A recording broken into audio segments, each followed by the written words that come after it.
Hello everyone, today's video is going to be my Throwback Thursday for the month of July. I try and do Throwback Thursdays about once a month. I do have an entire playlist linked down below of all the Throwback Thursdays I have.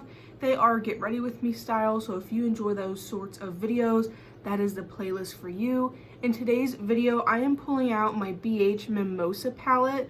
I have done my BH Avocado Toast in a previous Throwback Thursday. It's summertime, although I am wearing an army green shirt and outside is kind of gloomy and everything, but I feel like we need to brighten life up a little bit and pull out this palette. I am uncertain the color story that I'm going to go for. I kind of want to use this purple shade, and I kind of want to make that like a pretty big focus on the eyes. So I'm just going to play with stuff, and at the end I'll show you guys the colors I use. I think that'll be sufficient. I also think this is really neat because I have three neutrals. Neutral or more shades. But I have pan in 3 shades. I also have a random question generator.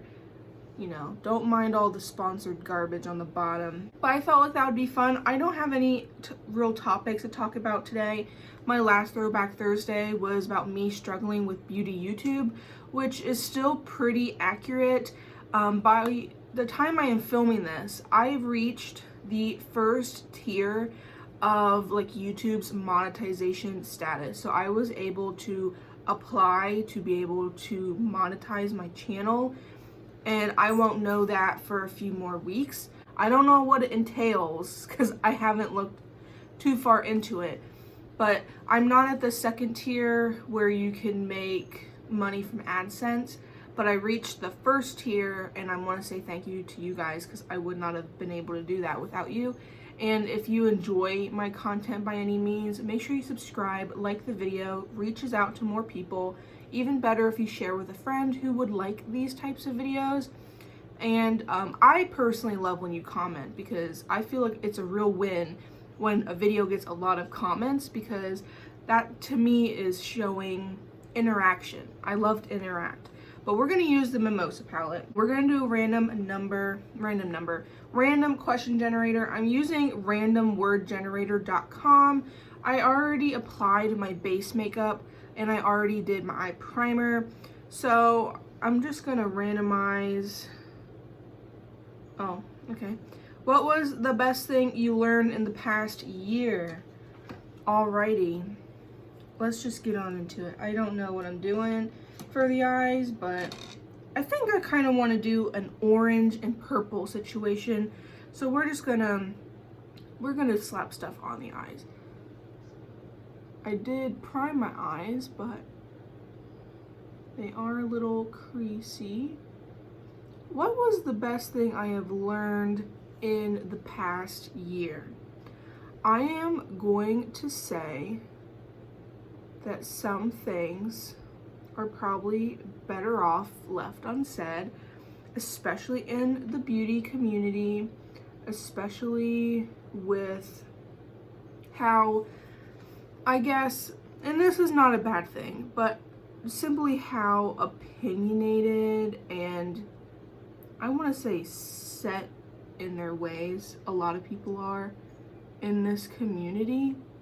Like, you really don't want to be ruffling feathers or anything like that. There's been a lot of drama, which is unnecessary in my opinion, and I have talked about unnecessary drama and a bunch of other commentary like videos. So I feel like a lot of it is simply unnecessary. I have talked about certain things a little bit, but other things I kind of just keep to myself, because the last thing you want to do is potentially really mess up where you're at in your journey of whatever. There are certain people who will go out to get you, unfortunately. But some things are better off left unsaid, but I do still voice my opinion, but trust me, there's more opinions in there. I just don't talk about them. And I feel like that is the case with a lot of other people. My cat is here to join, and my dog's here already. A lot of people that I have talked to privately share similar opinions to me, or they share different opinions from me, and we're adults, so we, you know, coincide and coexist together. Like, we may have different opinions, but it's still an unfavorable opinion. You know what I mean? So, random question. Oh, damn. I want to find a way. What is your current philosophy about money? Well, can we talk a little bit about low/no buys? I'm not attacking people in particular. It's just a thing that I have noticed.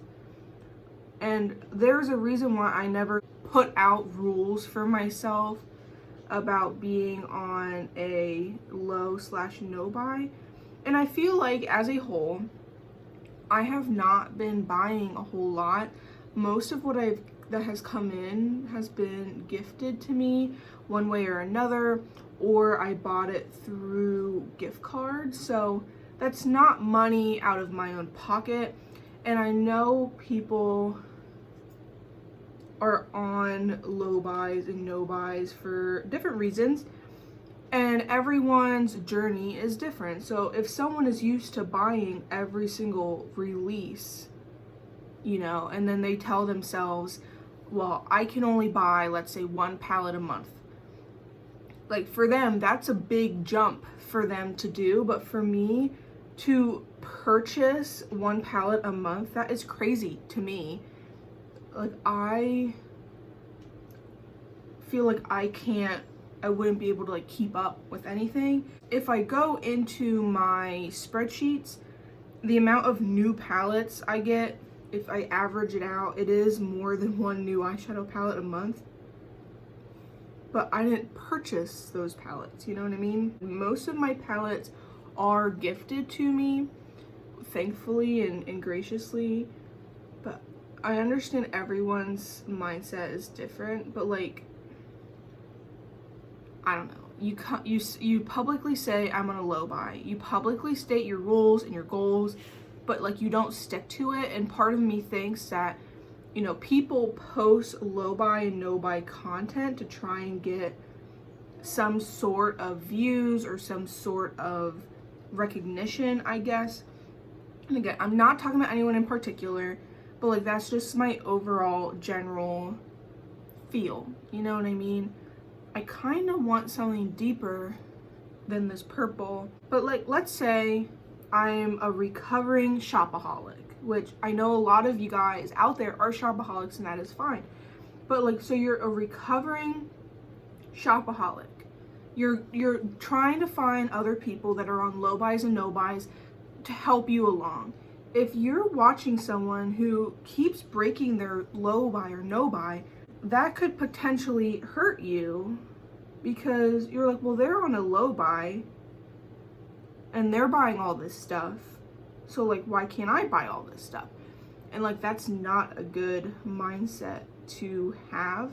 I feel like some people make excuses. I don't know. And, like, you're spending money, and that's the thing. You're spending money. Like, me and my fiance, we don't make millions of dollars by any means. So a lot of our, I guess, money goes to the house. And I guess it's because, like, I have other aspirations other than makeup. So most of my money goes into what I call, like, dumping, like a dump bucket. Like, I have a Christmas club, a dump bucket. Christmas comes every year, and I'm gonna need money for it. So throughout the entire year, you know, I save money in my little bucket for Christmas time. So when Christmas comes around, I'm not strangling around trying to, you know, get money or put it all on credit cards for me to pay like 20-30% interest on over the course of the year. Like, that doesn't make any sense to me. So Christmas bucket. I have a Christmas bucket. I have a vacation fund because, like, we have been talking about going to Universal, and I want to go to Disney World for one day to live my childhood dreams. So that's going to be expensive. Like, anything Disney, anything of that sort's expensive. So if we want to go on a trip like that, I'm gonna need money for it, and so I might as well be saving that now. When people are spending, it sounds like hundreds and hundreds of dollars every month on makeup. I'm like, how can you do that without being in so much debt? And I highly recommend. I don't watch a whole lot on YouTube other than makeup content, but like I have one or two like cooking channels. I have like one Sims YouTuber I watch, Little Simsy, she's awesome. Watch one financial channel because I feel like my subscriptions are overrun anyway and I don't have time to watch everything as it is. So my main focus is the makeup, but I have some other people and other, I guess, subjects of YouTube. If you ever get the chance, I recommend you go and watch Caleb Hammer. I'll leave the channel link down below. But it is crazy to me, the people that comes onto his show, which honestly is the average of the public, and they're coming from all over. I just don't understand how you can rack up so much debt. I don't like feeling like I owe people anything, and that goes the same way to companies. I know my bank that, you know, I bank with, obviously, they did a, what is it called, like a customer survey sort of thing, and they asked, you know, random people to take the survey. So I took the survey, and one of the questions is how can you tell how much money you have? And one of the answers was about if I had a credit card that still has limit on it, you know, that's money I can spend. That is not the way you should be thinking. If you have a $2,000 limit card and you only have $1,500 on it, you don't have $500, you're negative $1,500. Like, I just don't, I feel sick to my stomach when I have like $500 on a credit card, let alone maxing out whoever knows how much credit card debt. And working on the loan side in like a financial institution and banking and whatever, being on the loan side and seeing just the amount of debt people put themselves in and the cycle that they put themselves in, I don't want to be in that position. And I really hope if you're in a position where, and I'm not a financial advisor at all, I'm not trying to flip you off, but it was the best finger for the job. If you're in a not so great financial position, I highly recommend you take a second and consider your finances. And I understand some people are in different positions and in different acts of life, but at one point or another, like, you would have put yourself in that situation, and it's up to you to get yourself out of a situation, a bad situation. Crazy to me. That's my philosophy. I just don't understand how people can put themselves in a position where you're struggling and then you continue to let yourself struggle. That, I guess, like, everyone struggles, but you continue to let yourself struggle. That will be my differentiation. And I really like how Erin Taylor talks about money on her channel. I'll link her down below as well. I really like how she talks about it because she was a person that, you know, went in debt for like beauty, just for it to sit in her collection for years and years and years, either collecting dust to be the next thing up to use up or something along those lines, or, you know, you have to get rid of it because it's gone bad before you can really use it.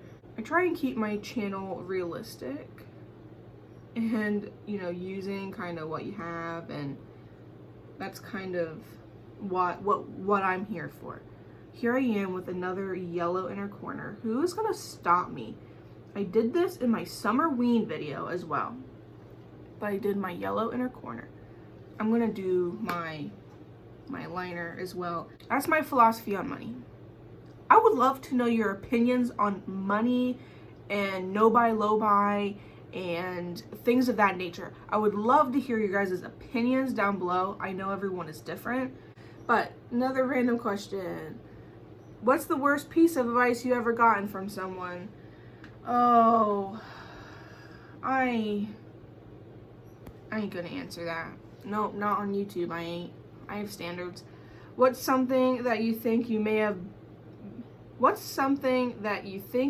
may have been the only person in the world to ever do? Well, I'm nobody special, so that generated a new question. I want a good question. If you could choose to be famous for something, what would it be? Well, I'll answer that, and I'll do my eyeliner while I'm at it. I don't want to be famous at all, because what you get from being famous, I don't believe is worth it. When you're famous, you have a lack of privacy. You have an increased risk of pretty much anything and everything. Like, being famous is not what it's all cracked up to be. But if I wanted to be famous for something, I would want to be famous, I guess, to be for motivational quotes. Like when you share a random motivational quote on Facebook, and you know how it says, you know, with a little asterisk or a line or whatever, put my name on the bottom. That would be my only way I would want to be famous. I mean, look at YouTubers who get famous. Look at celebrities. Then you get yourself sucked into wrong groups of people with not good intentions. You get, you know, paparazzi. It's just not safe, and I would never want to be in that position. Okay, wings are done. That was quick. Yeah, I wouldn't want to be famous, but if I were to be famous, I'd want my name to be on the bottom of some cheesy little quote that, you know, boomers put on Facebook.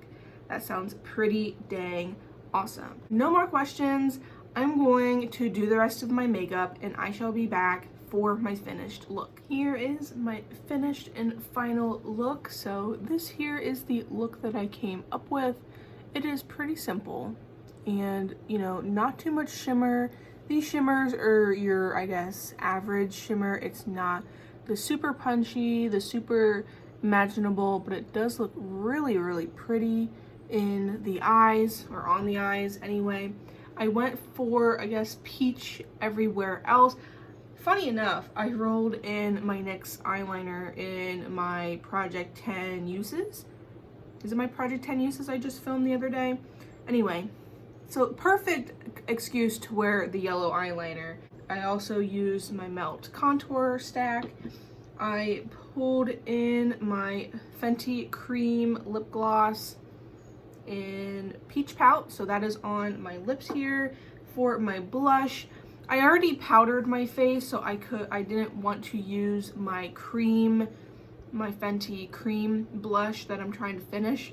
So I rolled in a powder blush, a peach blush. So this is Luminoso from Milani, and this is what is on my cheeks. And then I did not put any highlighter on. This glow here is from my face and this product. For the Mimosa palette, I feel like this eye look really showcases the palette and what's in the palette.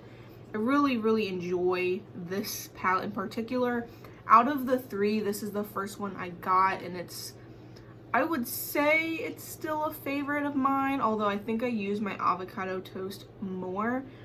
But what did I do? So I started out with OJ here, and I put that on the first half. Then I did this purple shade here on the outer part and into the crease. I really wanted to deepen it up a little bit, so I used pomegranate here on the outer portion. I feel like it looks significantly less purple now, but I did use the purple to blend it out. So hopefully, you know, it looks kind of purpley. I felt like OJ here was a little dark for my very inner corner, so I did use this yellow called Sunny. So I used Sunny on the inner portion and up into the crease there. On the center of my lid, I put the shade Fizzy here. So that is the only shimmer I use in the entire look, and that is the look completed. So Really enjoyed this palette. I'm very happy I was able to pull it out once again for a Throwback Thursday. Really love utilizing some older palettes. Hope you guys enjoyed the random question generator. I know sometimes the random question generator does not always, pick positive subjects. Let me know down below your thoughts and opinions on some of the subjects we talked about today. I would love to know your guys' thoughts and opinions. I also love to comment back on you guys. And remember, we are all adults. I love and appreciate you guys so much. I want to thank you again for getting me to the first tier of monetizing my channel. And I don't really know what that means, but it's one step closer to being able to make money from AdSense. And any little bit helps. Any little bit helps. It truly does. I love and appreciate all of you guys for getting me this far in my YouTube journey. If you enjoy these types of content, make sure you subscribe to my YouTube channel, and I do have my Throwback Thursday playlist linked down below as always, and I shall see you guys next time.